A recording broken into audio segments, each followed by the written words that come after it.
Allez, bonjour à toutes et à tous, ravi de vous retrouver ce matin. On attaque donc la première de cette série qui normalement composera 4 vidéos. Alors ça risque d'évoluer éventuellement si jamais j'ai besoin de plus de temps, que j'ai besoin de moins de temps, ça m'étonnerait.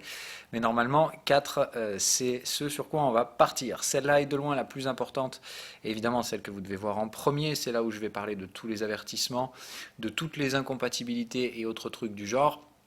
Donc c'est la partie un peu chiante, on est bien d'accord, c'est-à-dire que c'est pas celle que vous attendez le plus et pourtant c'est celle dont vous avez le plus besoin, puisque évidemment donc ici je vais essayer de vous décrire les profils auxquels le scalping sera très adapté, en tout cas pour lesquels ça pourra fonctionner, et je vais surtout malheureusement aborder tous les profils pour lesquels ça ne fonctionnera pas. Alors parce que évidemment le scalping ça attire tout le monde. La méthodologie pardon, est très simple puisqu'en réalité là les biais psychologiques qui seront introduits par le scalping vous semblent plus faciles à contrôler que ceux d'une stratégie type intraday voire swing, puisque tout simplement on part du principe. Alors j'aurais aimé vous construire en fait un PowerPoint ou un support visuel un peu mieux que ça, mais sincèrement, franchement, j'avais envie de me détendre hier au lieu de me taper un PowerPoint. Donc, je vous parle, hein, voilà, et là le graphique sert à rien, hein. Autrement dit, là franchement j'aurais pu vous mettre un fond d'écran, ça aurait été aussi efficace. Je prends ça parce que je risque d'avoir besoin de vous noter deux trois conneries, si jamais j'ai besoin de faire ça ou de prendre deux trois exemples pratiques, j'aurai au moins un graphique. Donc je vais essayer par contre d'aller me foutre à un endroit où je peux dessiner librement, voilà, comme ça, au cas où j'ai besoin de vous noter des trucs. Donc, alors, les profils psychologiques pour lesquels ça fonctionne. Alors, je vous invite encore une fois à vérifier un peu les informations que je vous donne de temps en temps par vous-même, tout simplement pour plusieurs raisons. D'une part, parce que je ne suis pas infaillible et que je peux raconter des fois pas mal de conneries également. Normalement, ça va, j'en raconte pas trop, donc ça va. Mais voilà, pensez quand même à vérifier ou allez voir par vous-même si ce que je vous dis résonne quand même chez vous. Donc, les scalpers, il n'y en a pas beaucoup qui communiquent, tout simplement parce qu'il n'y en a pas beaucoup qui réussissent dans ce milieu-là. En tout cas, il n'y en a pas beaucoup qui réussissent à survivre longtemps dans ce milieu-là. Et c'est la raison pour laquelle on fait cette émission aujourd'hui, qui va être relativement longue, mais qui ne traitera que des aspects psychologiques. En tout cas, des profils psychologiques compatibles avec ce truc-là. Donc, pourquoi il y a peu de scalpers dans le marché? Posez-vous simplement la question de manière rationnelle. C'est pas parce que les scalpers communiquent pas, d'accord? C'est juste parce qu'il n'y en a aucun ou très peu qui arrivent à survivre assez longtemps. Donc il y a beaucoup de scalpers que vous verrez parler sur les réseaux, sur les forums et autres trucs du genre qui vont vous dire ah j'ai fait tant de points aujourd'hui, qui vont vous mettre des graphiques. Donc je vais commencer par décortiquer tous les faux semblants du scalping. D'accord? Moi je suis dans le métier quand même depuis suffisamment longtemps pour pouvoir rapidement faire la différence entre un gland et un mec qui fait vraiment son job. Donc des scalpers, en France, il n'y en a pas beaucoup. Je cite jamais de nom dans les émissions parce que je n'aime pas faire ça, souvent parce que c'est quand c'est relatif à une critique.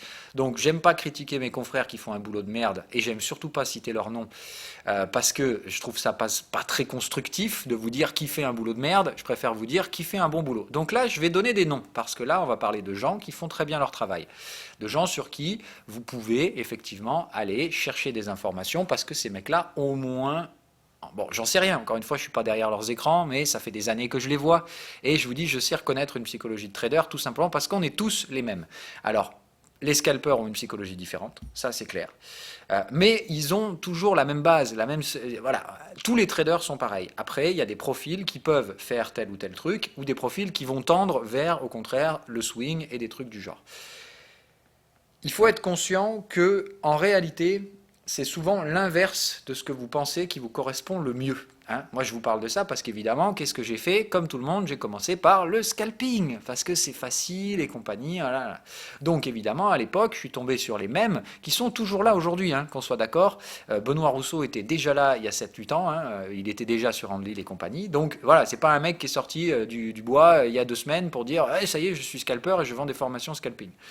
Donc, il y en a par contre qui le font, c'est-à-dire je vois des formations scalping sortir un peu de droite à gauche, des mecs qui se prétendent vous former au scalping alors que j'ai jamais entendu parler d'eux, ou pire, je les vois pas je les ai pas vus communiquer depuis plusieurs années. Pire, je les vois pas trader non plus. Donc ça c'est un peu compliqué. Moi je pars du principe que d'un point de vue éthique, on peut pas apprendre un métier à quelqu'un si on le pratique pas soi-même. Voilà. Moi ça me semble évident. Alors après il y a des gens qui vont vous dire oui mais bon voilà donc ça, c'est toujours pareil, c'est subjectif, donc vous faites ce que vous voulez. Si vous acceptez de vous former par un mec et de payer un mec qui ne fait même pas le métier lui-même, bon, bah voilà, il aura quand même des informations à vous apporter, mais je trouve que la démarche manque un petit peu d'éthique. Bref. Donc, Benoît Rousseau, que je viens de citer. Alors, vous trouverez aussi Roby. Alors, lui, il communique que sur Twitter et il communique de moins en moins dernièrement. Mais pareil, donc il a une stratégie de scalping qui lui est propre et sur laquelle il communique librement, gratuitement. Donc voilà, ça peut vous servir de source d'inspiration. Ce qu'il faut que vous compreniez, c'est que ce que je vous apprends sur le trading intraday, le swing et tout ça, c'est la même chose sur le scalping. C'est-à-dire que copier la stratégie d'un trader, ça ne sert à rien. D'accord? C'est-à-dire que la finalité, le jour où vous serez indépendant avec votre propre stratégie de trading, ça n'aura rien à voir avec la stratégie de quelqu'un d'autre. C'est tout simplement pas possible, parce qu'on est tous uniques, et pour les scalpers, c'est la même chose. Alors, il y a des ressemblances assez frappantes entre les psychologies et certaines stratégies de scalpers, mais il reste néanmoins deux personnes différentes, indépendantes, et leurs stratégies sont donc différentes et indépendantes. Donc, copier ne sert à rien. S'inspirer, absolument, je vous dis un grand oui. Donc moi, je vais vous donner une stratégie de scalping, celle que j'utilisais à l'époque, que je vais très largement édulcorer aujourd'hui, parce qu'avec les nouveaux outils, je pense que je peux sincèrement vous aider à apprendre ça beaucoup plus facilement et moins subjectivement que d'autres choses. Donc je vais me servir de la base de la stratégie pour vous donner un cadre technique. Parce qu'en scalping, comme dans toute putain de stratégie, vous allez avoir un cadre technique obligatoire. Le cadre technique, c'est pas la magie qui permet de comprendre les marchés, c'est les outils techniques qui vous permettent d'éviter les biais personnels. D'accord, de vous biaiser, de dire moi je sens que, voilà, c'est fait pour éviter le moi je sens. Parce que ce sont des aspects rationnels, et la rationalité lutte contre, évidemment, naturellement, la subjectivité. Donc c'est simplement ça l'objectif d'une stratégie technique. Donc si vous vous imaginez qu'il n'y aura pas de partie technique dans une stratégie de scalping, bah vous ferez le doigt bien profond. Donc on ne fait pas ça. Il y aura une partie technique, on l'abordera dans la prochaine vidéo. Là je ne le ferai pas, parce que je préfère garder les choses bien sectorisées. Okay, donc des noms en scalping, je vous cite ces deux-là, parce que ces deux-là, franchement, j'ai aucun doute là-dessus, et pratiquement depuis que j'ai commencé le trading, je les ai vus, hein, pratiquement. Je les ai vus très rapidement, ces gars-là. Je me suis même inspiré à l'époque d'une partie de ce truc-là, quand j'avais construit ma stratégie de scalping. Donc voilà, ça c'est des gars sur lesquels je peux mettre un tampon, il n'y a pas de souci. Ça ne veut pas dire que c'est les seuls, hein. Il y en a probablement beaucoup d'autres.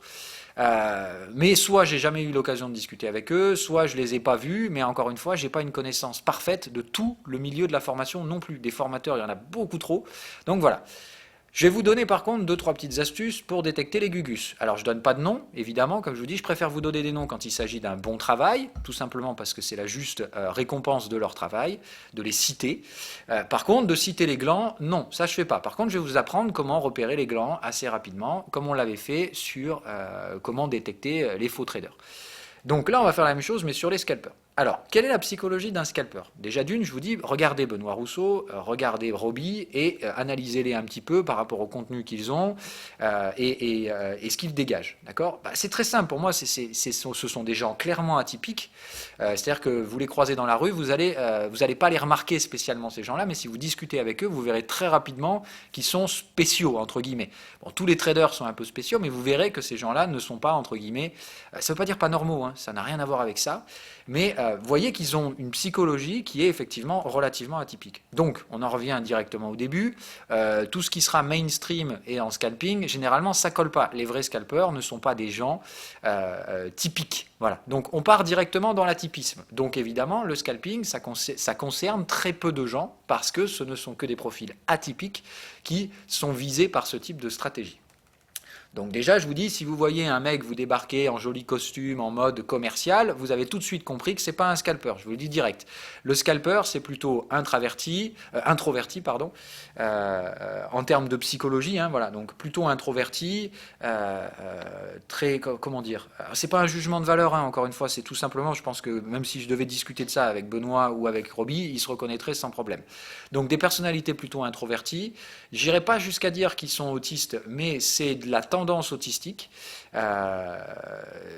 alors, encore une fois, c'est un avantage et un inconvénient. Hein. Ça apporte des choses positives et des choses négatives dans la vie, d'avoir alors on va dire, c'est pas des autistes, vraiment pas. Hein. On n'est pas dans ce degré-là, mais je dirais des troubles de l'ordre du spectre autistique. Alors, évidemment, c'est un énorme avantage pour eux dans le scalping. C'est-à-dire que ça les aide, mais considérablement, à être efficaces et surtout durable.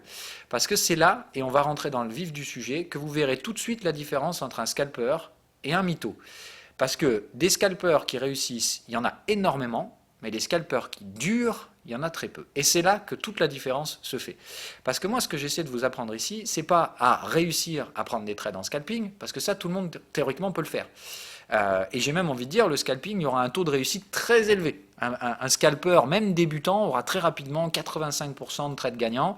Et c'est bien. Eh ben, n'empêche que 85% de trades gagnants chez un scalper, ça finit en stratégie perdante.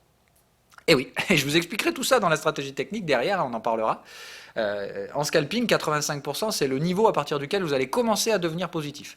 Alors, je ne parle pas de toutes les stratégies, certaines auront évidemment des taux de rentabilité différents, voilà, avec des money management différents. Moi, celle que je vais vous apprendre, si vous n'avez pas 85% de taux de réussite, vous ne ferez pas de blé. Je vais faire simple, hein.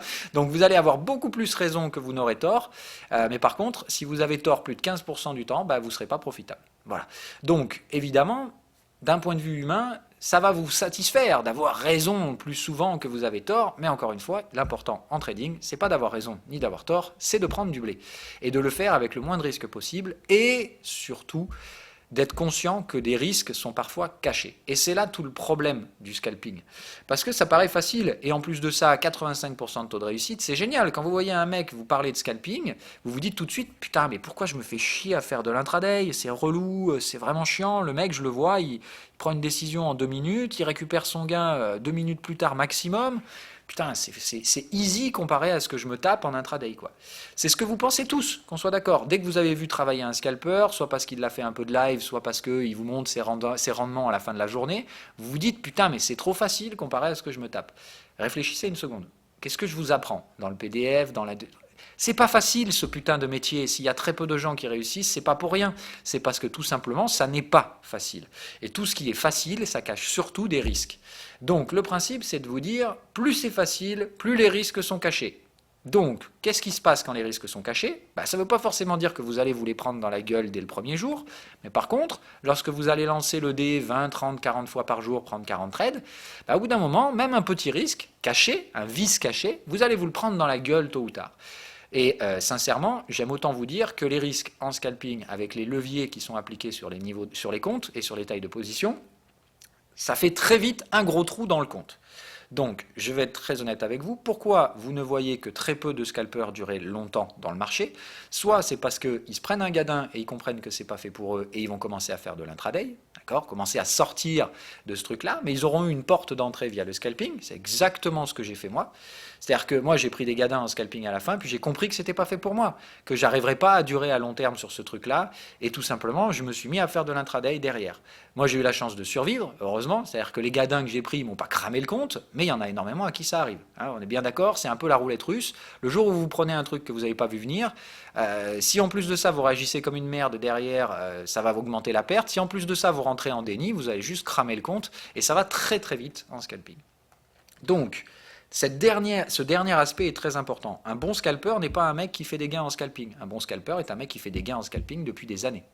Et c'est là où je vous dis, pour moi, je peux en tirer que très peu des noms. Parce que je suis quand même là depuis un bon moment, et je n'ai vu que 2 personnes survivre dans du scalping suffisamment longtemps pour que je me dise, oui, ce mec-là, il a compris comment ça fonctionne, il a compris que, voilà, il a la psychologie pour que ça marche. Et ces gars-là, j'ai aucune peur. Voilà, je les vois depuis des années.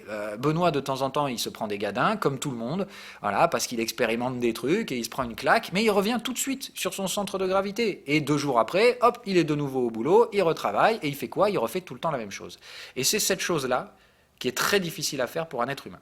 Et c'est pour ça que ce que je vous disais tout à l'heure, les troubles du spectre autistique aident considérablement ces gens-là, tout simplement parce que, encore une fois, il ne s'agit pas d'autistes, on est bien d'accord, mais il s'agit de troubles assimilables à un spectre autistique dans la manière de réagir. Tout simplement, qu'est-ce qui se passe dans la tête de ces gens-là? Alors c'est une théorie hein, que je vous mets ici, en gros c'est une thèse, c'est pas, et personne n'a fait de truc sur ce machin-là, mais vous verrez que bon, moi ça me semble plus que probable, je suis pratiquement certain que si je devais en discuter avec l'un de ces deux-là, il serait plutôt d'accord avec ça. Donc c'est pas une insulte, loin de là, c'est tout simplement dresser le profil de ces gens-là. Qu'est-ce qu'ils font, qui sont efficaces et qui le sont plus que la moyenne, et pourquoi eux réussissent alors que la plupart des gens se crament les ailes en seulement quelques mois là-dedans.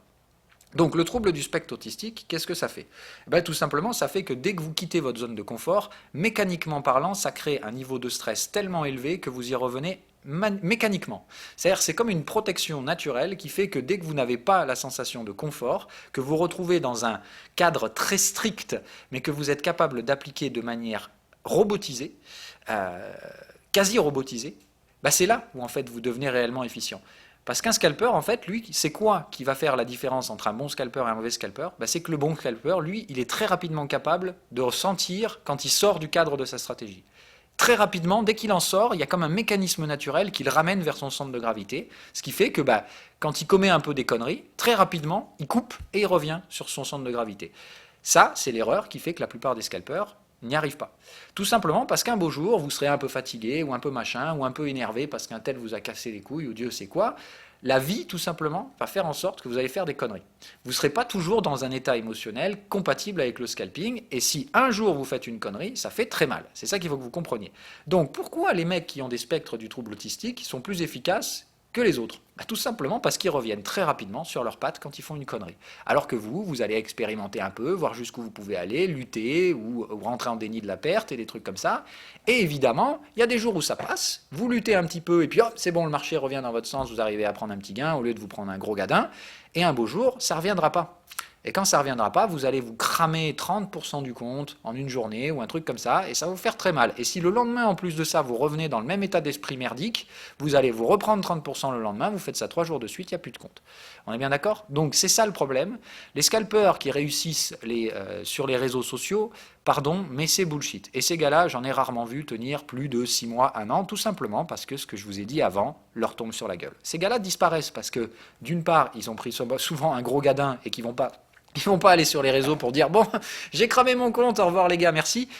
C'est tout le paradigme du trading et du réseau social, c'est que tout le monde est là pour avouer ses gains, personne n'est là pour montrer ses pertes. C'est toujours pareil. Donc encore une fois, ce que vous voyez, c'est de la réussite permanente, mais qui est faussée parce que vous ne voyez pas les gens venir communiquer quand ils échouent. Donc, c'est la première des règles, d'accord? Le mec qui vous forme au scalping, s'il ne vous parle pas de ses pertes, c'est que c'est pas un scalper. Un scalper perd comme tout le monde et il communiquera sans aucune gêne sur ses pertes. C'est la première des choses sur laquelle vous reconnaissez immédiatement un trader d'un menteur. Un menteur va communiquer et surcommuniquer sur les gains et évidemment essayer de masquer au plus possible ses pertes ou de dire que c'est pas de sa faute. Et voilà. Un scalper, il va vous dire bah, j'ai fait n'importe quoi, voilà, c'est ma faute, j'ai fait n'importe quoi, boum, je reviens dans ma place et je recommence le lendemain. C'est comme ça qu'on reconnaît un vrai trader déjà. Mais c'est valable pour scalper comme tous les autres traders. D'accord? Donc, ne pas avoir peur de communiquer sur la perte. Pire, normalement, un trader sait que la perte, c'est l'occasion d'apprendre quelque chose. Donc, normalement, il va même surcommuniquer sur une perte. Il ne va pas surcommuniquer. Mais le trader n'hésitera normalement pas à débriefer une perte. Parce que c'est important. D'accord? Communiquer sur ses gains, ça le fait aussi. Mais voilà. Donc, le trader gagnant n'existe pas. Et quand on a dit 85% de taux de réussite moyen au minimum pour un scalper et un professionnel comme Benoît et Roby, je pense qu'ils sont même au-delà de ça. Donc, sans aucun problème. Donc, c'est de dire, ils perdent très peu. Évidemment, quand ils perdent, c'est un peu plus gros que ce qu'on gagne. Admettons, on gagne 1 sur une position en scalping. Quand on perd, en général, on perd 2, 2,5. Voilà. Donc, c'est comme ça. On est à un ratio négatif. Ça, on va en parler dans la stratégie technique. C'est la particularité du scalping. Vous allez trader à perte. D'accord? C'est-à-dire que le gain rapporte moins que la perte. C'est comme ça, voilà. Mais par contre, évidemment, il y a un taux de réussite qui est considérablement balancé dans l'autre sens. C'est ce qui fait que vous avez 85-90% de taux de réussite. Mais par contre, il ne faut pas vous manger 15 fois de suite, là c'est clair. C'est clair, clair et net. Donc, on parlera de tout ça dans la partie technique. On revient à psycho. Donc, ces profils-là, si vous avez personnellement des troubles du spectre autistique, encore une fois, ce n'est pas une maladie. Normalement, vous ne l'avez pas spécialement choisi, vous êtes né avec ça. Encore une fois, moi je vois pas ça comme un handicap. Je pars du principe qu'on est tous différents, on a des psychologies différentes et ces psychologies apportent à la fois des avantages et des inconvénients. Alors, bah, évidemment, le trouble du spectre autistique, d'un point de vue social, c'est pas franchement un grand avantage. C'est plutôt un inconvénient. Ça vous aide pas dans la vie de tous les jours. Mais par contre, ça va vous aider grave en scalping. Donc, bah, vous faites comme vous voulez. Si vous voulez voir ça comme un handicap, c'est votre problème. Ici, en trading et en scalping, ça va être un carrément gros avantage. C'est-à-dire que ça va vous aider. Ça va faire en sorte que vous serez beaucoup plus propice à réussir en scalping dans la durée. Là où la plupart des gens vont se péter les dents. Voilà. Donc, trouble du spectre autistique, c'est un bon point pour apprendre le scalping. J'ai même envie de dire, c'est pas nécessaire, mais c'est presque ça. C'est que j'ai rarement vu en fait des scalpeurs efficients n'ayant pas de trouble du spectre autistique. En tout cas, on va dire des désordres sociaux. Donc le principe, c'est ça. Alors, si vous êtes dans ce cadre-là, franchement, avec grand plaisir, je vous aiderai et je vous formerai au scalping parce que je pense que c'est là où vous avez le plus grand taux de réussite possible. Ça ne veut pas dire que si vous n'êtes pas d'un trouble autistique, vous ne pouvez pas devenir scalper. Ça, non. Par contre, vous aurez évidemment beaucoup plus de mal à tenir sur la durée. Tout simplement parce que tout comme tous les êtres humains, vous allez être impacté par la vie. Et je vous dis, le problème, c'est que la vie, elle a toujours tendance à vous rattraper tôt ou tard. Et effectivement, le scalper, l'implication émotionnelle dans le truc, est plus intense qu'elle ne le sera pour le trading intraday, tout simplement parce que ça demande une attention constante. Hein, donc ça alors voilà, donc je vais vous dresser un peu donc les qualités parce que on va quand même se servir de l'écran sinon il ne sert vraiment à rien. Donc on a noté donc le premier truc c'est plutôt des troubles et j'insiste c'est des troubles, je ne parle pas d'autisme, je parle de troubles du spectre autistique. Oula du sped comment j'écris ça moi? Autistique, ok, donc trouble du spectre autistique, ça c'est un plus, d'accord, c'est carrément un truc qui va vous aider, d'accord. Le problème, et ce qui va moins vous aider, effectivement, c'est tous ceux qui ont un manque de concentration, d'accord, toutes les personnes qui sont très énergiques, c'est pour ça que je vous dis, moi c'est clairement ça qui m'a fait défaut. C'est pas l'hyperactivité, mais vous l'avez bien senti, je vous parle à 300 km/h, voilà, moi j'ai besoin que les choses se passent vite, et ça, malheureusement, c'est pas bon pour vous. Ça, c'est gros moins. C'est-à-dire que, malheureusement, ça, c'est des éléments qui vont vous tirer vers la porte de sortie. Moi, c'est clairement ça qui m'a fait sortir du scalping. C'est par manque de concentration que j'ai commis des erreurs qui ont effacé des mois de trading, hein, qu'on soit bien d'accord. C'est des trucs où 2-3 jours de suite, vous faites des conneries, et puis bam, vous vous cramez 30% du compte. Alors ça fait chier, franchement, j'avais les boules, hein, voilà. Et puis j'ai pas pris 30% en une heure, hein. J'ai pas fait déni de la perte, c'est simplement un manque de concentration, une mauvaise application, des mauvaises prises de décision. Je savais très bien couper mes pertes, hein, mais c'est simplement que là, je les enchaînais. Et au bout de 3 jours, quand tu as cramé 30% du compte, tu fais ok, c'est bon, j'arrête. Il y a un truc qui va pas, il y a un truc qui fonctionne pas. Et je vous dis tout simplement, à ce moment-là, on découvre les vices cachés. C'est-à-dire qu'en fait, vous commencez à découvrir le fait que votre état émotionnel est très important dans le scalping et très impactant.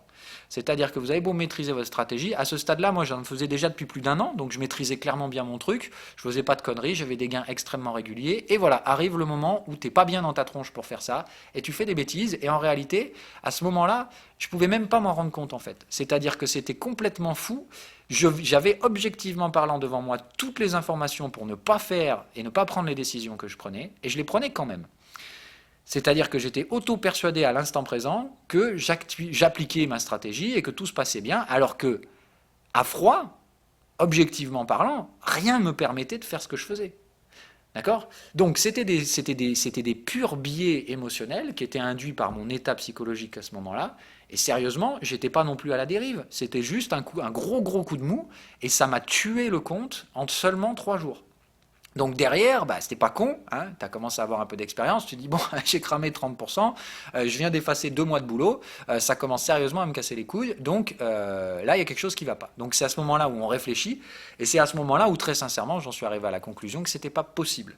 Que là j'étais même pas au fond du trou, je veux dire j'avais connu des épisodes un peu plus dramatiques dans la vie quand même, et je me disais putain si déjà ça me fout dans les chaussettes et que je suis plus objectif avec si peu, effectivement, sur la durée, ça ne va pas fonctionner. Et c'est ce jour-là où je me suis dit, ok, t'arrêtes le scalping et tu commences à tenir un peu plus tes positions pour tendre vers l'intraday. Alors évidemment, quand j'ai joué à ça, je me suis encore pété les dents. C'est-à-dire apprendre un nouveau métier. Quand vous êtes scalper et que vous vous dirigez vers l'intraday, il faut réadapter la stratégie, c'est-à-dire qu'il faut réorienter ses axes de décision, c'est-à-dire réapprendre des choses, refaire des bêtises. Donc cette période-là, pour moi, je vous le dis, elle a été très dure. Parce que ça m'a pris 3 à 5 mois à devoir recadrer ma stratégie de scalping en stratégie intraday, avec toutes les erreurs que ça comporte.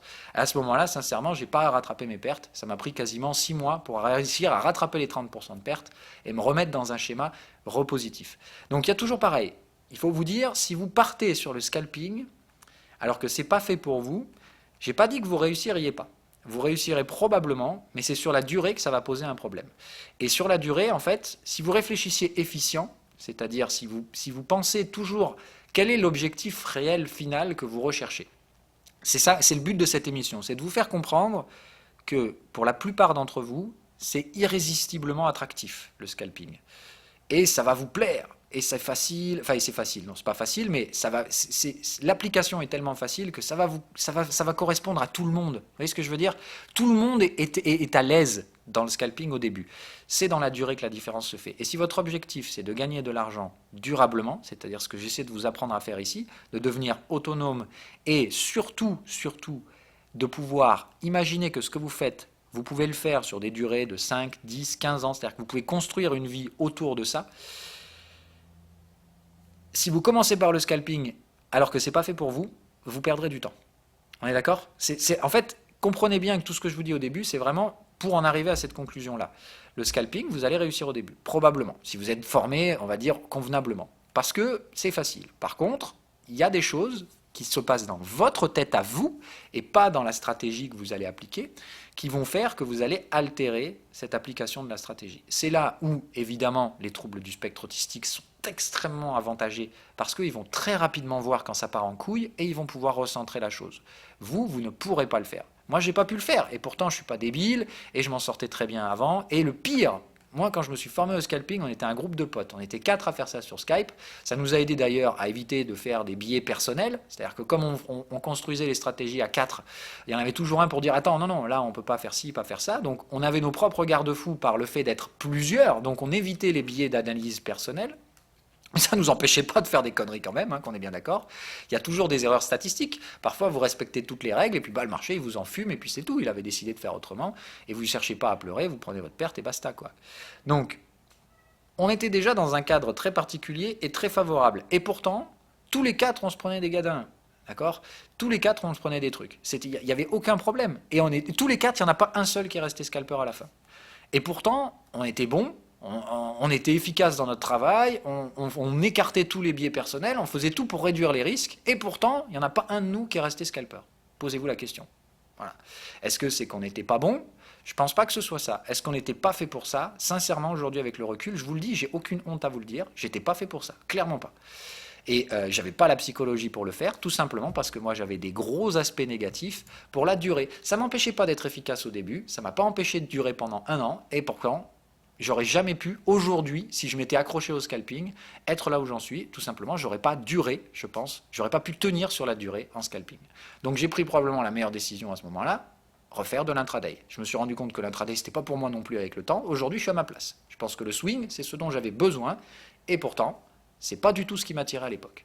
Donc, il faut bien comprendre que ça, c'est bien un truc que j'ai compris avec l'expérience. Dans le trading, souvent, ce dont vous avez envie, c'est tout sauf ce dont vous avez besoin. Et ce dont vous avez besoin, c'est souvent à l'opposé de ce qui vous fait le plus envie. D'accord? Donc, trader à court terme, je vais être honnête, c'est ce qui attire la plupart des gens. Et pourtant, c'est là où la plupart des gens échouent. Et c'est là où seulement très peu de personnes vont s'épanouir. Le scalping, c'est tout sauf ce qui attire un trouble du spectre autistique. Très simplement, pourquoi? Parce que c'est un peu la théorie du chaos sous sa forme la plus abstraite. C'est-à-dire que à court terme, sincèrement, vous n'y comprenez pas grand-chose dans les marchés. Et effectivement, un autiste, le manque de contrôle, enfin un spectre autistique, le manque de contrôle, c'est quelque chose qui rebute. Donc normalement, pour les personnes pour lesquelles ceci est un énorme avantage dans le scalping, sont les gens qui normalement sont le moins attirés par le scalping. Ces gens-là recherchent la sérénité, le calme et à construire leur petite bulle de sérénité dans laquelle ils vont pouvoir évoluer durablement. Donc normalement, les troubles du spectre autistique, ils sont immédiatement attirés par le swing. Et pourtant, c'est ce pourquoi ils sont absolument pas faits. Ils seront véritablement bien plus efficaces dans le scalping que dans le swing trading. Et l'intraday, bon, ça pourra être possible. C'est un peu le fourre-tout, l'intraday, c'est un peu le mélange où tout est plus ou moins possible. Mais ils seront tellement plus efficaces dans le scalping, ces gens-là. Et évidemment, ils sont beaucoup plus rares, ces profils-là. Mais moi, quand j'en vois, il y en a certains d'entre vous que j'ai rencontrés en personne, à qui j'ai dit, waouh, toi, t'es fait pour faire du scalping. Encore une fois, c'est pas que je vous ai jugé et que j'ai dit, ah, lui, il est carrément autiste. Mais je sais reconnaître les profils qui ont des troubles de spectre autistique, en tout cas pour lesquels je pense qu'il y a une forte probabilité qu'il y en ait. Et ces gens-là, je veux directement les orienter vers le scalping, que vous perdiez pas de temps à aller apprendre du swing et du machin pour finir théoriquement en scalping. Je préfère vous amener direct là où vous avez besoin d'aller, enfin besoin, là où vous avez le plus de chances de vous épanouir et de réussir, que de commencer par les erreurs. C'est-à-dire de commencer par ce qui vous attire pour finir là où vous devrez arriver. Ok ? Donc même chose, tous ceux qui veulent commencer par le scalping, alors qu'en réalité, c'est pas du tout là-dedans qu'ils vont s'épanouir, ils s'épanouiront en intraday ou en swing, soyez rationnels. L'objectif, c'est de réussir à trouver la zone de confort dans laquelle vous pouvez faire des gains à faible risque durablement en utilisant tous les avantages de votre psychologie et surtout en évitant de mettre contre vous tous les biais psychologiques qui vont vous impacter à long terme. Et que ça arrivera tôt ou tard. Ok ? On vise bien à long terme, on pense global et on pense surtout pas à court terme et encore moins à ce qu'on a envie. D'accord ? Ce que vous avez envie, c'est pas nécessairement ce qu'il vous faut et je vous dis d'expérience, c'est souvent ce qu'il vous faut pas. Donc, les scalpeurs qui ont envie de scalper parce qu'ils ont l'impression de ne pas trop comprendre les marchés et que c'est chiant et que le swing trading faut attendre et tout ça. Donc, réfléchissez. Voilà, on va faire un petit exercice. Donc là, ça vous concerne vous-même, d'accord ? Donc là, je m'adresse à plusieurs personnes, évidemment. Donc le principe, c'est de dire, là, on parle comme si vous et moi, on était en face. Vous faites votre petite introspection personnelle. Alors c'est très difficile, normalement, d'avoir un peu de recul sur soi, mais je vous demande de faire cet exercice. Est-ce que, si je vous dis scalping et que ça vous attire, que vous dites, ouais, scalping, j'ai envie, Phil, il m'a bien teasé, c'est chaud. Ok, c'est bien. Maintenant, réfléchissez, décortiquez le sentiment qui vous attire. Qu'est-ce qui vous plaît honnêtement là-dedans ? Essayez de trouver quels sont les biais qui peuvent vous amener à aimer ça. Qu'est-ce qui génère ce plaisir et cette envie et cette attente de vouloir apprendre ce truc-là ? Je vais vous donner 2-3 idées, parce que c'est 2-3 biais qui sont très courants chez les gens pour qui c'est absolument pas fait pour. La rapidité, donc je dis la rapidité, la simplicité, si c'est ce genre de choses qui vous attire, sachez qu'en réalité, le biais psychologique qui se cache derrière, c'est souvent l'impatience. C'est un biais de débutant classique, c'est pour ça que le scalping attire tout un tas de débutants, tout simplement parce que vous souffrez d'un manque de patience qui est plus qu'humain, parce que tout simplement, dans le trading, il y a même une grande phrase qui revient assez souvent, c'est de dire, généralement, dans le trading, l'argent va des impatients vers ceux qui sont patients. C'est-à-dire que ceux qui sont impatients, les débutants, donnent leur pognon aux professionnels qui ont malgré eux appris la patience. Alors qu'on commence tous pratiquement impatients. Donc ça s'apprend en fait. Et ça, c'est pas le scalping qui va vous l'apprendre. Ça, c'est tout simplement l'expérience. C'est-à-dire, c'est le fait de pratiquer les marchés financiers de manière régulière. Ça va vous apprendre à devenir rationnel et patient. Mécaniquement. Parce que les stratégies, c'est ça qu'elles vous apprennent. C'est ça que je vous apprends moi tous les jours. Qu'est-ce que je vous apprends ? Je vous apprends à rationaliser vos prises de décision pour éviter le doigt mouillé. Et je vous apprends à utiliser des alertes pour arrêter de regarder vos putains de graphiques en temps réel. Parce que ça sert à rien et que ça ne fait que travailler vos biais d'impatience. Enfin, ça ne fait que titiller vos biais d'impatience. Alors que mettre une alerte et simplement apprendre à attendre sans regarder ce qui se passe, ça vous apprend à lutter activement contre cette impatience. Et petit à petit, vous voyez, c'est un processus cognitif qui se met en place. Le fait de le répéter, votre cerveau s'adapte à ce à quoi il est confronté, et n'étant plus vraiment confronté à ça, à regarder vos chandeliers qui génèrent l'envie de trader, etc. Voilà. Comme vous y êtes plus confronté, votre cerveau, il a de moins en moins ce biais d'impatience avec le temps. Mais par contre, ça prend du temps. Ok? Donc travaillez votre biais d'impatience. Si ce qui vous donne envie dans le scalping, c'est plutôt le fait que les erreurs que vous commettez sur le day trading et sur le swing trading, vous pensez les assimiler au fait que ça met trop longtemps et que du coup vous doutez. Non, non, la réalité c'est juste un biais d'impatience et ce biais d'impatience se travaille. Et pire, on commence tous avec. Donc vous avez tout simplement la même chose que tout le monde, on est tous passés par là et on a tous combattu ça pour réussir. Donc combattez ça au lieu de vous dire que le scalping est la solution à vos problèmes. C'est tout sauf la solution à vos problèmes. En général, d'ailleurs, c'est le swing trading qui est fait pour ces gens-là. D'accord? Le manque de concentration, l'impulsivité. D'accord? On va noter ces trucs-là. Manque de concentration, impulsivité, comme je dis, toutes les psychologies qui ont besoin d'action. J'irai pas jusqu'à l'hyperactivité, mais vous voyez très bien de quel genre de profil, à quel genre de profil je mettrai trouble hyperactif parce que c'est limite ça. C'est encore une fois, le réel hyperactif n'a rien à faire dans les marchés. Hein, qu'on soit d'accord. Si vous êtes carrément hyperactif, là c'est absolument terminé. Hein. Vous êtes juste pas fait pour ça. Il ne faut pas être hyperactif dans les marchés, c'est bien trop dangereux parce que l'hyperactivité, normalement, c'est la traduction aussi d'une psychologie assez volatile. C'est-à-dire que c'est très erratique, c'est pas lunatique, mais c'est presque ça. C'est presque à dire bipolaire, quoi. Normalement. Les hyperactifs ont des légères tendances bipolaires et ça, dans le marché, c'est juste la porte de sortie inévitable en quelques mois. Hein, il faut une certaine forme de stabilité, c'est ce que je vous apprends. Le trader, c'est la personne qui comprend sa psychologie et qui arrive à la neutraliser le plus possible dans le trading. Je n'ai pas dit que vous changez la personne que vous êtes, j'ai juste vous apprenez à maîtriser les biais introduits par votre psychologie dans l'application du trading. Vous restez qui vous êtes dans le monde réel derrière, dans la vie de tous les jours, mais dans votre application stratégique du trading, vous faites tout pour contrecarrer vos biais. Okay, moi je vous dis, manque de concentration, qu'est-ce que j'ai fait? J'ai développé des outils qui m'ont permis d'arrêter de perdre ma concentration et de très rapidement m'apercevoir que je fais une connerie quand je fais une connerie. Je fais tout pour m'empêcher de prendre une décision hâtive et je fais tout pour lutter contre les erreurs d'inattention. D'accord? Donc trouble hyperactif, on va mettre. Voilà. Les troubles hyperactifs, donc pas l'hyperactivité, mais tout simplement les gens qui ont besoin d'action en permanence, ça va vous attirer le scalping, c'est là où il se passe des trucs, c'est fantastique, c'est là où vous ferez le plus de conneries. Voilà. Donc c'est là où il ne faut surtout pas aller sur ces trucs-là. Alors, par contre, ce qui va aider considérablement ici, d'accord, putain, je ne sais pas comment mettre ça. Alors attendez, je vais mettre en pause le temps de trouver le mot adapté. Bon, c'est clairement pas le mot que je voudrais, mais c'est ce que je trouve le plus... Voilà, bon là, à court terme, je vais pas passer 3 heures à chercher un mot.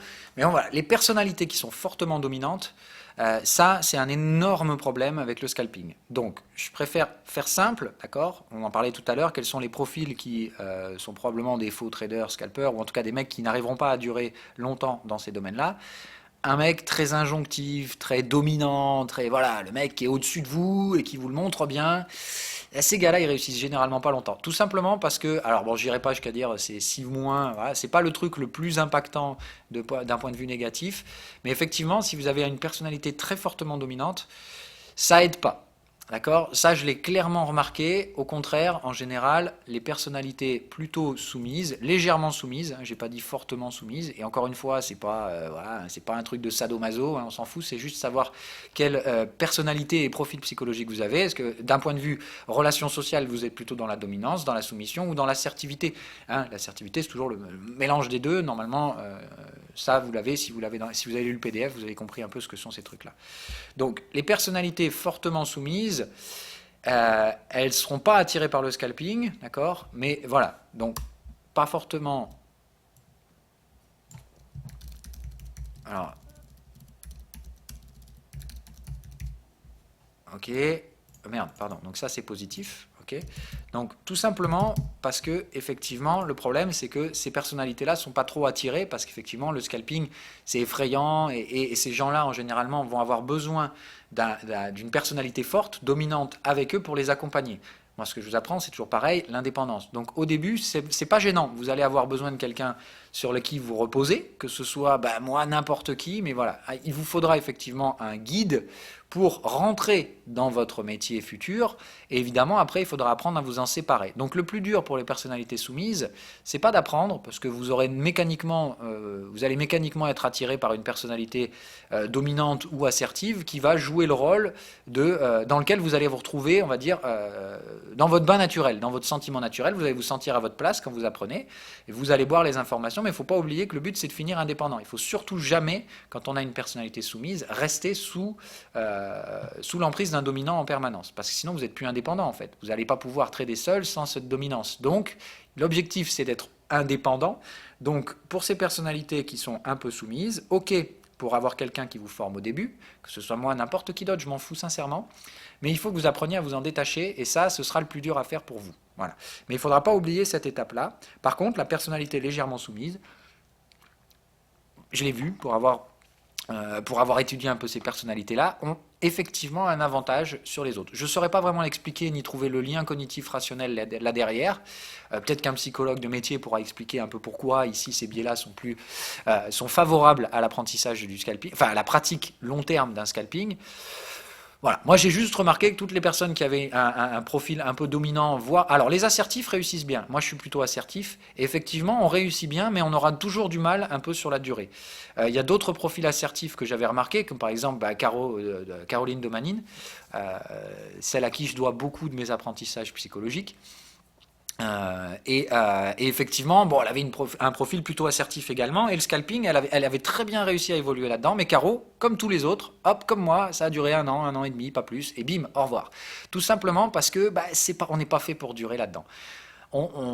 Et tôt ou tard, ça rattrape. Voilà. Il faut bien comprendre que quand on parle de scalping à moyen long terme, il faut que vous ayez conscience du nombre d'ordres qu'un scalper exécute. Un scalper, c'est à peu près 20... Enfin, allez, ça dépend de la stratégie, mais on va dire entre 15 et 50 ordres par jour. Trade par jour, donc aller-retour, entrée et sortie, donc ça fait le double en prise de décision. Quand on rentre dans un trade, c'est une prise de décision, quand on en sort, c'en est une autre. Donc ça fait au minimum 15 trades, donc 30 prises de décision jusqu'à 50. Bon, c'est assez rare 50, mais voilà, 50, ça fait 100 prises de décision à la journée. Est-ce que vous vous rendez compte, c'est du travail à la chaîne, en fait, à ce niveau-là. Ça devient du travail à la chaîne. Et donc rendez-vous compte, il y a à peu près 200 sessions de trade, alors je crois que c'est 250 pour pas dire de bêtises, c'est 250 sessions de trading par an, 250 journées de trading par an. Attendez, on va même faire mieux que ça. On va se mettre en daily, on va le calculer. Mais je connais le chiffre, mais là sincèrement ce matin j'en sais rien. Hop, donc là, 31 décembre jusqu'au 31 décembre, ici.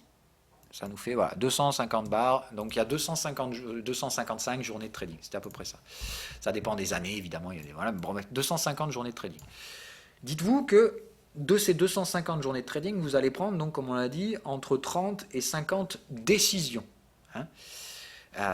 Ça fait beaucoup. Entre 30 et 100 décisions. Donc imaginez-vous, 100 décisions par jour fois 250. Vous vous rendez compte du nombre que ça représente, c'est énorme. Donc, c'est du travail à la chaîne, et ça représente simplement un an. Et imaginez-vous que même quelque chose ici qui a une très faible probabilité de se réaliser, 0,01%, quand vous prenez 25 000 décisions à l'année, tout simplement, vous comprenez très rapidement comment des choses peu probables vont vous pousser dehors alors qu'elles sont inimaginables. Parce qu'en fait, vous répétez des prises de décision tellement de fois que au bout d'un moment, même un truc très faiblement probable va vous tomber sur la gueule. Et c'est ça qui fait la différence.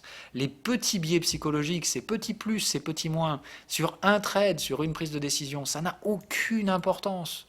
Vous ne les verrez pas, ces biais s'installer. Vous les découvrirez probablement malgré vous, dans la durée, et c'est ça que j'essaie de vous apprendre aujourd'hui, parce que je pense que très peu de gens le font. Beaucoup de gens vous forment au scalping, très peu de gens vous préparent à ce qui vous attend réellement.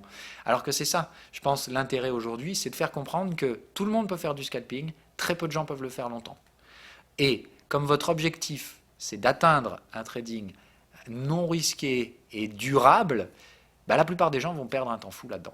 Parce que ces biais-là, et il y en a d'autres, on va les développer, vont tout simplement vous rattraper. Et le temps jouera contre vous. Donc, ne perdez pas votre temps, allez directement vers des choses qui sont plus propices à obtenir l'objectif que vous recherchez, trouver votre zone de confort pour un trading sain et serein, sans risque, à faible risque et viable à long terme.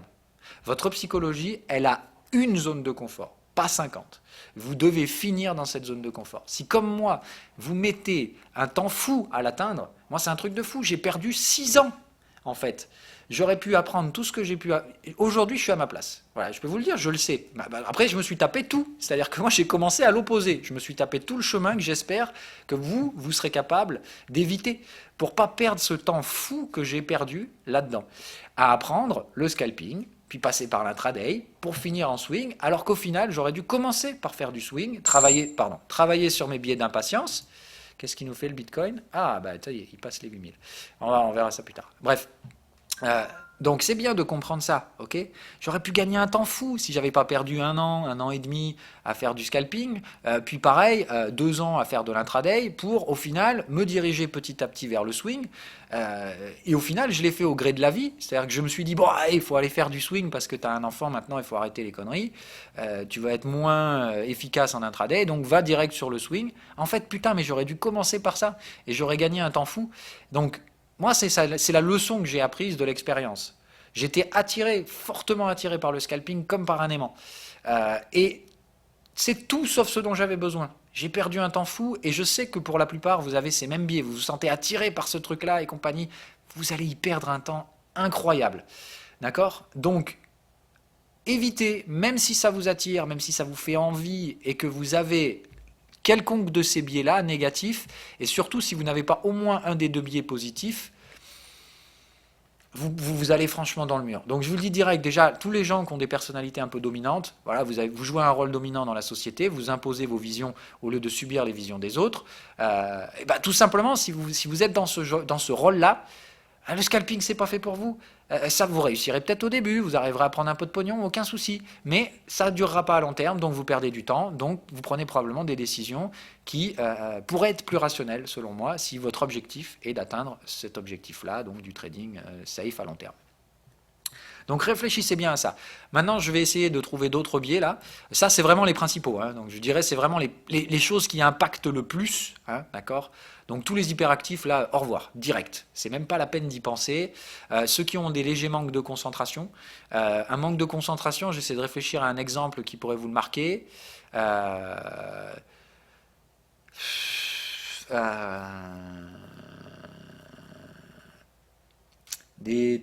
Pas des troubles de l'attention, mais effectivement, si vous avez oui, le manque de concentration, bon, ça parle bien, hein, voilà.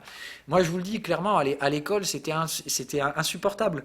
Je ne pouvais pas écouter 1 heure de cours, ça me gonflait, sauf si c'était sur un sujet intéressant, vraiment, sur lequel je pouvais être captivé.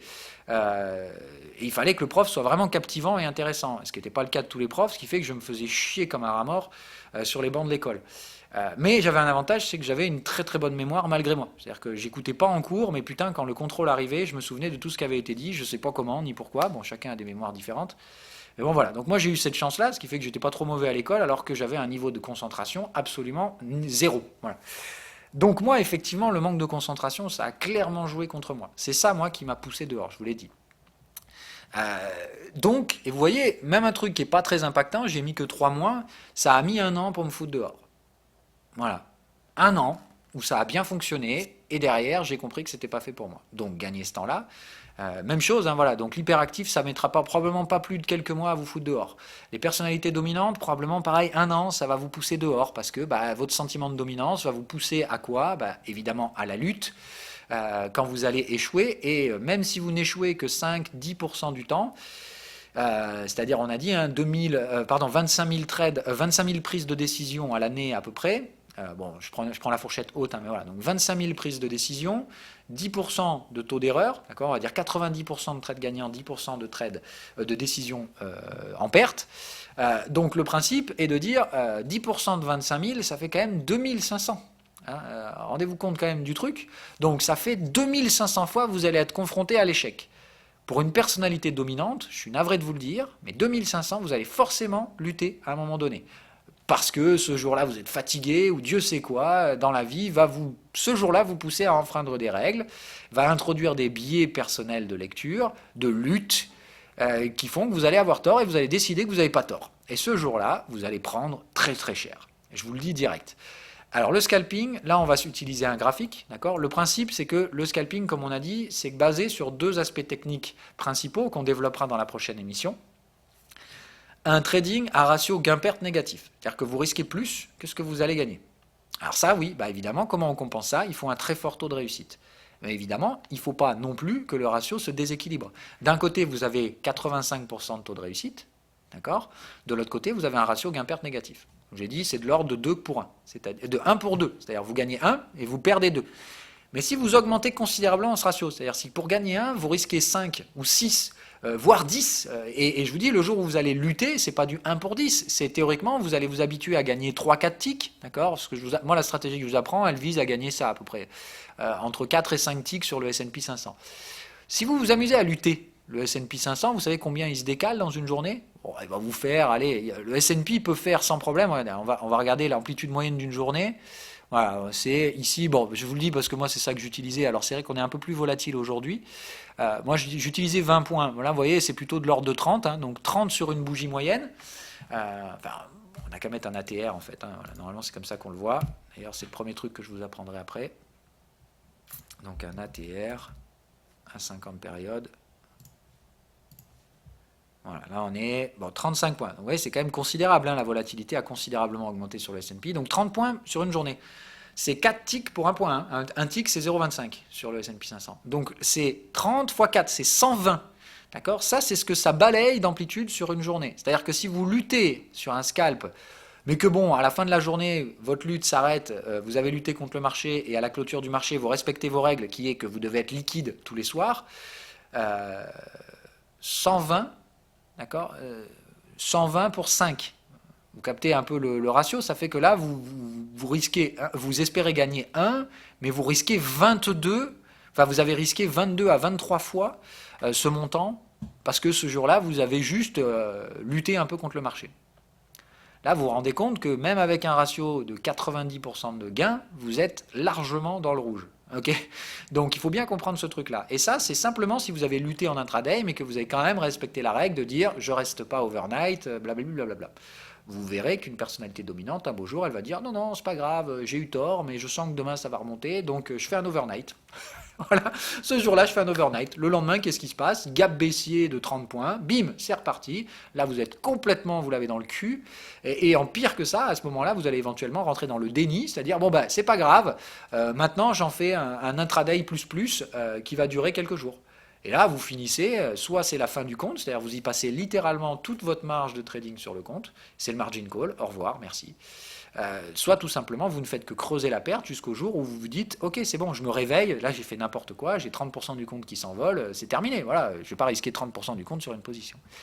Donc soit un jour vous revenez à la rationalité, soit vous vous enfoncez toujours plus loin.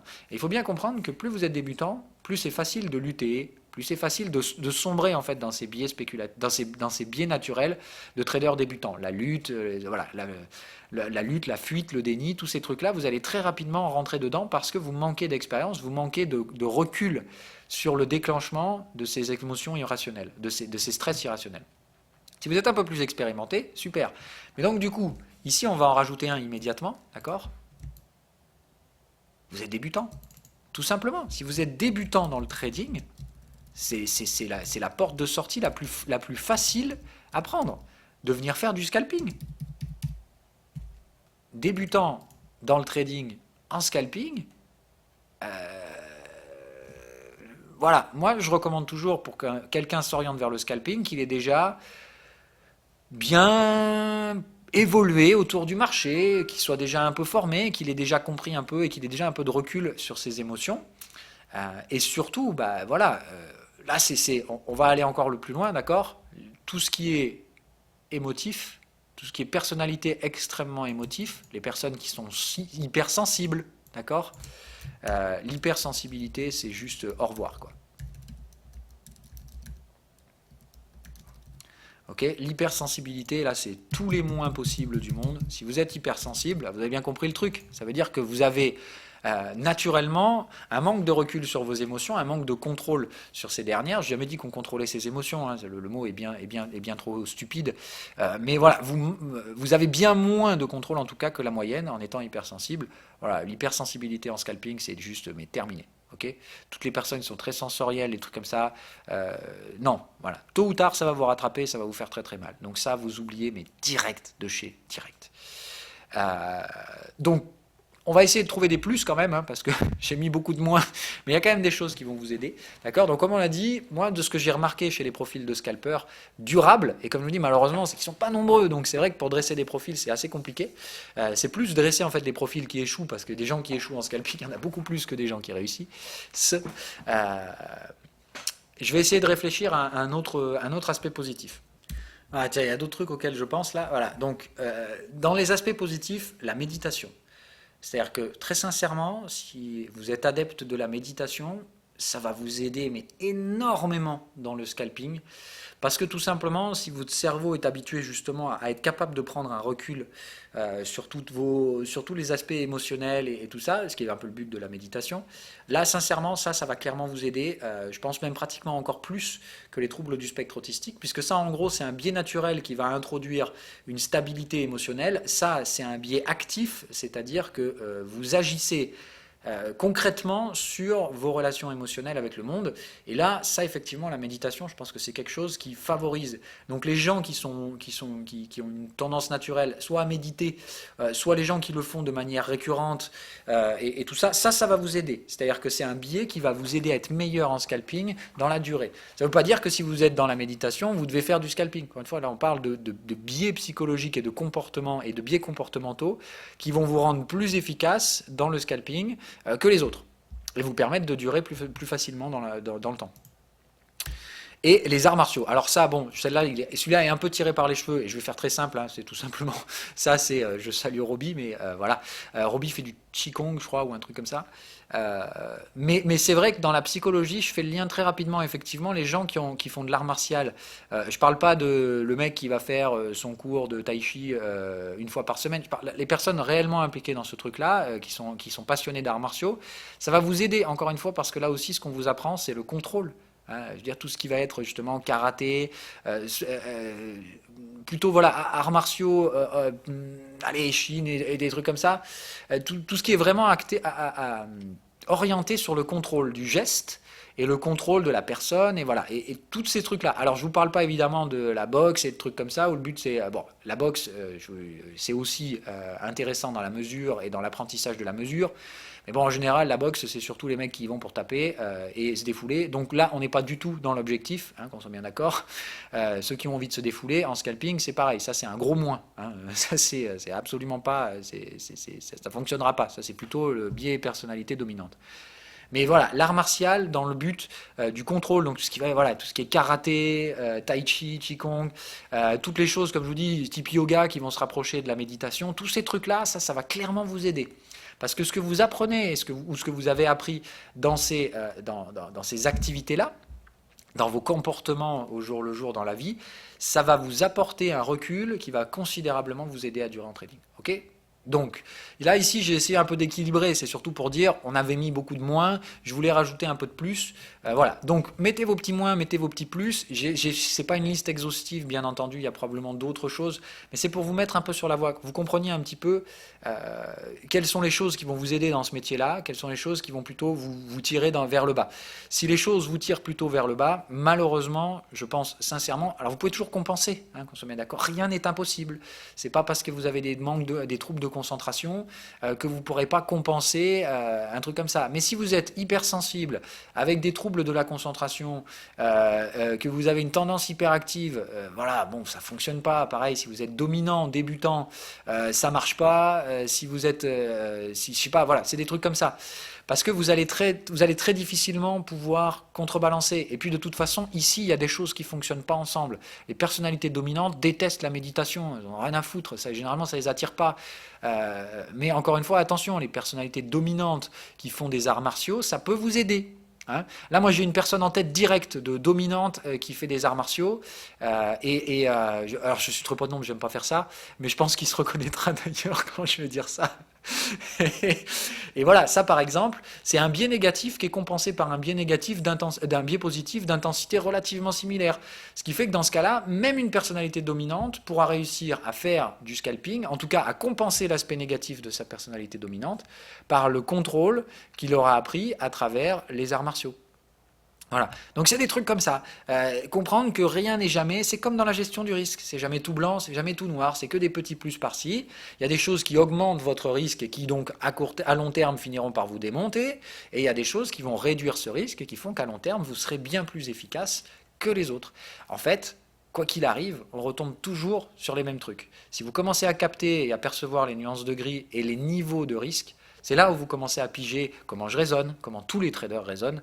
On raisonne tous comme ça. On ne voit pas noir ni blanc, hein, d'accord. C'est vraiment de la nuance de gris et c'est important de comprendre que le niveau de risque n'est pas une chose statique, c'est une chose qui évolue, d'accord. C'est-à-dire que par exemple, c'est con, mais vous sortez d'une séance de méditation, vous serez bien plus efficace en scalping pendant les jours qui vont suivre. Parce que la méditation aura un effet clairement bénéfique sur le recul que vous aurez sur ce que vous êtes en train de faire. Évidemment, avec le temps, ça va s'estomper. Voilà. C'est un niveau qui évolue toujours en fonction de ce qui vous arrive dans la vie, de ces trucs-là et compagnie. Okay, donc très très important de comprendre ce truc-là. Et donc on va le noter à la fin, d'accord. Tout simplement, là on va aller loin, on va mettre tout ça, problème personnel. Alors là, voilà, donc problème personnel, décès, autres trucs qui vont vraiment impacter votre aspect émotionnel. Hop, problème personnel, c'est pas du tout positif, hein, là on est bien d'accord. Donc les problèmes personnels, c'est le pire, hein, d'accord. Alors ça évolue, hein, c'est-à-dire que si vous avez des problèmes dans votre life à un moment donné, c'est bien entendu pas durable. Normalement, le temps efface les plaies, hein, mais il faut vous dire que si vous avez un décès ou un truc comme ça dans la famille, quelque chose qui impacte réellement votre émotionnel, ça met du temps, évidemment, à revenir à la normale. Et juste après le choc émotionnel, vous allez vous prendre un gros moins dans la gueule. Ça ne veut pas dire que nécessairement vous allez enchaîner les pertes en scalping derrière, mais vous augmentez la prise de risque. Donc face à ça, soit vous avez une attitude rationnelle, vous réduirez la taille des lots que vous exécutez en intraday suite au traumatisme, et puis vous reviendrez à la normale doucement derrière. Comme moi je le fais, ça m'arrive aussi d'avoir des problèmes personnels, je fais quoi? Je réduis mes leviers, et 2-3 semaines après, je les remonte.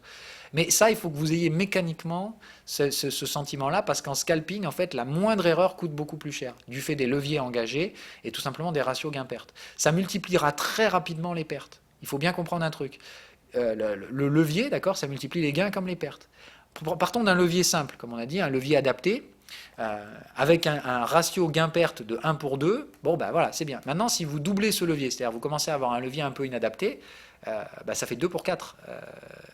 Ça va encore, c'est pas très grave. Maintenant, faites 3, 3 pour 9. Là, c'est un peu plus gênant.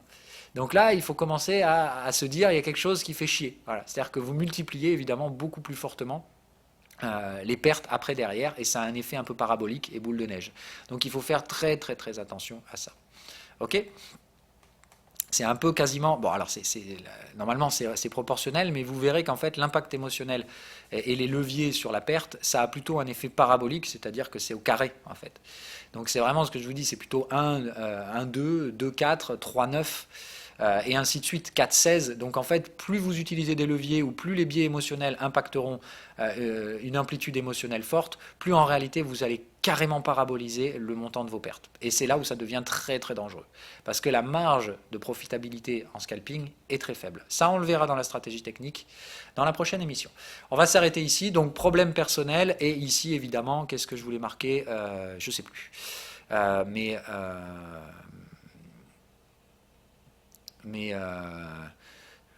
Qu'est-ce que je veux dire? Oui, voilà, ou si vous avez un suivi psychologique, hein, voilà, tout simplement, si vous allez chez le psy parce que vous avez un problème personnel profond à régler, réglez votre problème personnel d'abord, d'accord? Ça ne veut pas dire qu'il faut être absolument sain d'esprit pour faire du scalping et tout ça, mais effectivement ça aide. Et toutes les choses qui vont vous tirer vers le bas, il faut essayer le plus possible, soit de les compenser par des choses qui vont vous aider, soit tout simplement réduire les risques ou éviter tout simplement le scalping. Voilà, donc au sein de cette émission, j'espère que vous avez compris. Je ne vais pas vous refaire un résumé parce que ça dure déjà depuis 1 heure, donc on va s'arrêter là. Mais voilà, j'espère que vous avez compris en tout cas l'objectif de cette émission, le pourquoi je vous fais une émission psychologique en amont. N'oubliez pas donc les faux amis, hein, essayez et soyez capable d'avoir un peu de recul sur votre propre personne, même si c'est évidemment souvent peu objectif d'essayer de s'analyser soi-même. Essayez quand même de le faire de la manière la plus juste possible.